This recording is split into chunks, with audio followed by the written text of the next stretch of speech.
Yep, that's me. You're probably wondering how I ended up in this situation. Floating in the middle of a lake, in full aviation survival gear, my life jacket inflated. Well, as with most stories, this one begins with two friends, 2 hours earlier, in a distillery.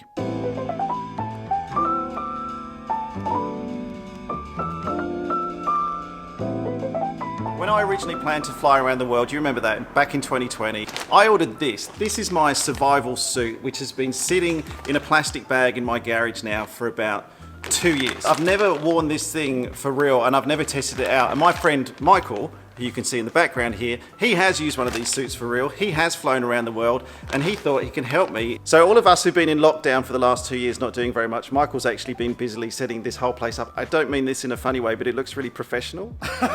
You have been busy. So many people during lockdown started making alcohol at home because there was a lot to get through. This was my first still, which I've called Bambi. We've got 5 stills now, and we're making gin, vodka, and moonshine. So the property's 150th anniversary is next year, and we'll be opening to the public in January. But you can buy it online now at rothwelldistillery.com.au. Navigator Spirit, which is a vodka, is 50%. Those of us who fly seaplanes are naval aviators. All of the Navy flyers are naviators, and so with Top Gun opening soon, this is what you should be drinking while you watch it. Can I just confirm as well, Michael, did you say that was 50%? 50% alcohol. Okay, thanks, Michael. See you later. Bye.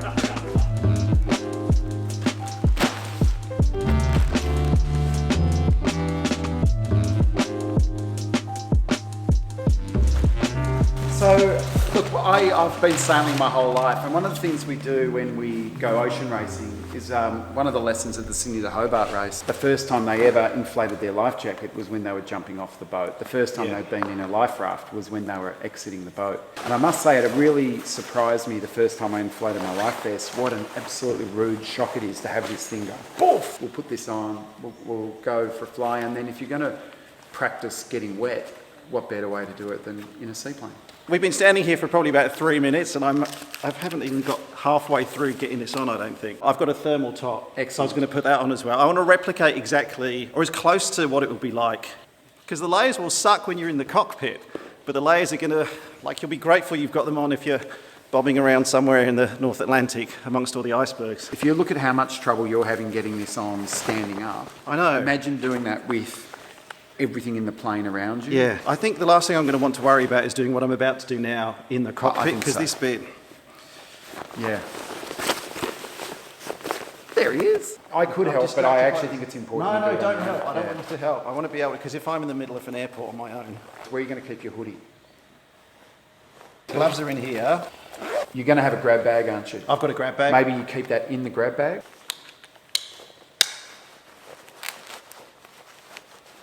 Safety gear that I'll have, I've got my Garmin InReach, which I'll be using. I've got a light. Your Garmin unit is just a fantastic bit of kit that works with iridium. Now, I would get yourself a knife in there as well. Go to a yacht shop, because they've got them for this very purpose of when you're escaping. If something's stuck, it'll cut through anything. Okay, done. Perfect. Well, we're not going to miss you. You're nice and bright. Well, that's half the point as well. So it's around 15 degrees Celsius here in Melbourne. Pretty average day for us down here. I'm hot. Already. I'm very hot in this, so it'll be interesting to see how it goes in flight in the cockpit itself, but I think I'm ready. Am I ready? Yeah, let's do it. Let's do it.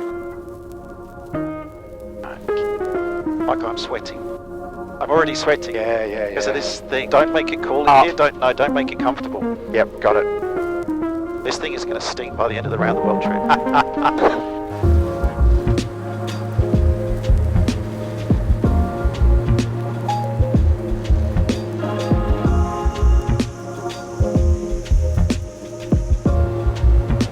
Good. That's just an iPad mini, yeah? Yeah, that's good. Beauty of experimental. Michael, I've known you for like 5 years now, and this is the first time we've ever flown together. Yeah. What's funny, I actually don't fly with people a lot, to be honest. Well, we're probably both kind of loners, despite our public connections. I think that's why we have public connections. Yeah. Because we actually quite like quiet time in the cockpit. Yeah. I prefer flying alone. And it's funny to have all this space, and you've got your nice Cirrus, but generally, I just find it easier. Yeah. And it's not that I'm antisocial. Now, are you amazed how many airfields there are that you fly over that aren't on the charts? Yeah, Like there's so many. twice as many in Melbourne as are on the charts. Yeah, all these people with private airstrips, hey? I mean, what a life. Imagine having that. The main reason I put mine on the chart was just so I could plug it in. What you need is an RNAV approach, then I can come in at night time as well. No, actually I need to work out how I get that. Yeah, well, you can't do it yourself.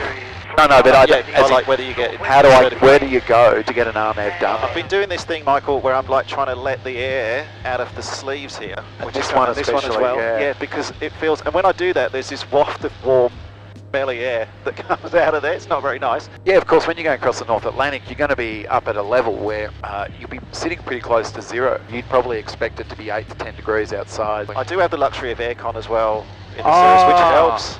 So I can always bump that up if I need to. You really are spoilt in a Cirrus, aren't you? It's like people watching it will be like, what are you complaining about? Just put the aircon on and have your latte and you'll be fine. Now, we have got a lake over here. Oh, yeah. So that's Pikes Creek. That's a well-known one. It's one of the VFR reporting points. It is big enough to land on, but I've never even looked up if you should land there. I've just made a decision that I won't. It's a nice cockpit, Michael. It's nicely laid out. Thanks. Yeah, I'm really proud of it. I'm very proud of this. What's that one? So it's an oven timer. So I've got ferry tank nipples built into the back of the plane. So if I want to put ferry tanks in, the fuel connections are in the back, the power's in the back, and I can turn them on and off here. So I can put more fuel in the ferry tank than will fit in the wings. So you don't want to turn the tap on and forget about it. So if I turn that around to 30 minutes, then the pumps will only run for 30 minutes, and that just mechanically comes back. The timer does the work. That's so cool. That's really good. And again, what you can do with experimental. Hope that our no cloud at Bendigo is accurate. Overcast 25. Okay, this might be a problem. So the clouds have come in a bit. Yeah, okay. So we've got two options. There's no point going over the top because I'd say that's going to be all the way. I agree. It does look like it as well. Yep. So we'll come back down. Yep. Typical Melbourne day. I know. It's nice being a bit lower down as well. I was going to say, I gather you spend most of your time cruising up higher. I'm normally up there, yeah, especially if I'm doing longer trips. Like if you're going to Sydney or something, it makes sense to get up. Air's a bit smoother, get on top of the clouds, get out of icing in winter time, all that stuff. I don't do enough lower level flying. I should do more of that. So I think it's that's all the testing we need to do. I obviously don't need to get it wet. This is fine. So we may as well turn back. Oh, look, yeah. Let's do that's that. not happening. Yeah, you don't need to throw me in a lake, Michael. There is a lake 7 minutes ahead. Oh, good. Yeah. And I can see a couple of power boats down there. So obviously power boating is allowed on this lake. Now, what we're going to want for today is have a lake that's big enough that we can stop in the middle and you can jump out without being worried about drifting too far. But I'm having a good look at the water because you don't land on the water until you've checked that there's not a tree sticking up because, you know, these are all man-made lakes. There's a shore over there that if something goes wrong, I know that we can taxi over there and or simply need a toilet break. There's a boat ramp there if we really get stuck. So gear is up. So we've got 3 blue lights for gear up. I'm going to milk off the power. I've been in cruise mode, so I'm going to go to 0 on the flaps, which just helps slow the plane down. Pre-landing checks is gift. It's gear. So gear is up.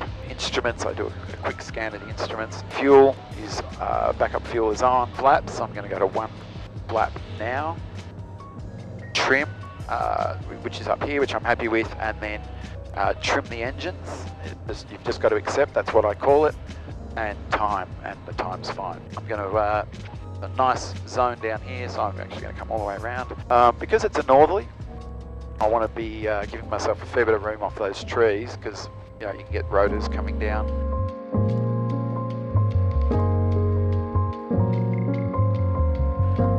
I want to be well away from the shore. Just applying a bit of power now.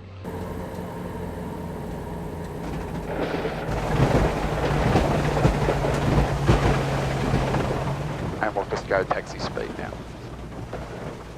Michael, that was really smooth. That was a good one. Even you know that was a good one. I do. So I need to get, do you actually want to sit here? You have to put the hood on, I'm sorry. Why? Well, just, you need to I pretend. need to test it. All right, so we've ditched. I'm floating around on the water, so now I'm doing it. And you know, and the reason that's so important is so much of the heat's lost out of your head. I think it's 70 or 80%, so that you need that working straight away. I'm going to put the gloves on in the water. Yeah, that'll be fine. Okay, so I need to go in. I will be honest, I'm a bit nervous because I don't like the water very much. 3, 2, 1.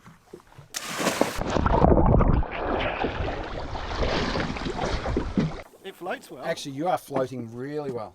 I don't even need the life jacket. I'm really impressed. That floats so well, yeah. And I've got no leaks, so there's no water coming in.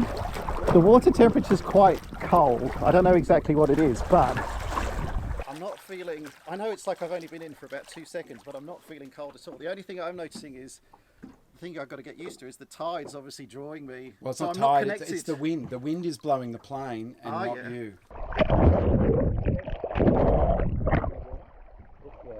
It's actually, I know this is not a real emergency situation. I feel quite relaxed. I haven't even inflated the life jacket as well, but I've got a lot of buoyancy just from the suit. So we should test the life jacket, Michael.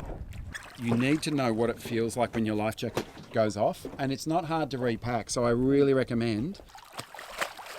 I'll just get away from the aircraft a bit. Look at this British man splashing around in the water.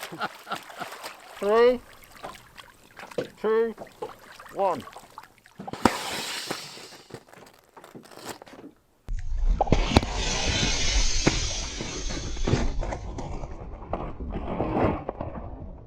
That's all right.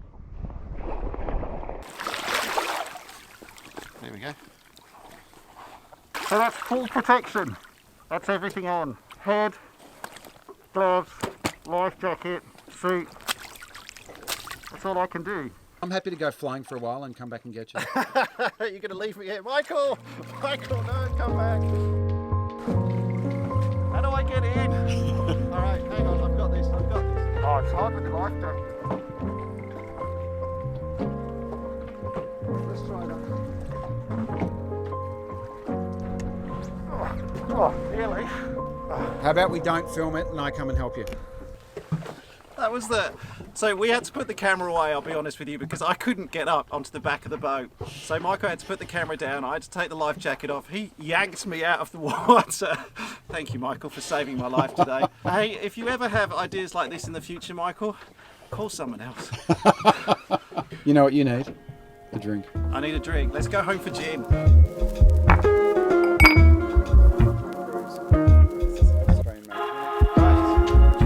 Well done. Thank you. Next time you go in the lake.